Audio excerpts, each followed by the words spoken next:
Les gens votent de moins en moins, ou ne votent plus. L'abstention est décriée et celui qui ne vote pas est décrit comme un asocial, un déviant. Mais il faut considérer les choses autrement. Le suffrage universel était adapté à l'état des sociétés anciennes, quand il y avait un peuple troupeau qui ne demandait qu'à être conduit. Or, ce temps-là est révolu. Les gens n'ont plus besoin de prêt-à-penser, ils réfléchissent et s'informent par eux-mêmes. La foule est devenue intelligente et les citoyens veulent être reconnus et respectés. Alors, que peut-on faire ?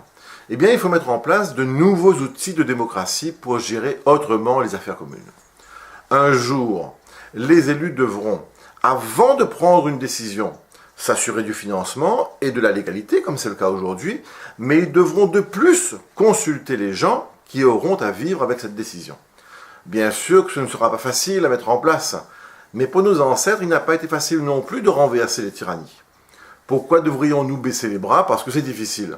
En réalité, la question de la rénovation de la démocratie n'est pas de savoir si ce sera difficile, c'est de savoir si cela est nécessaire.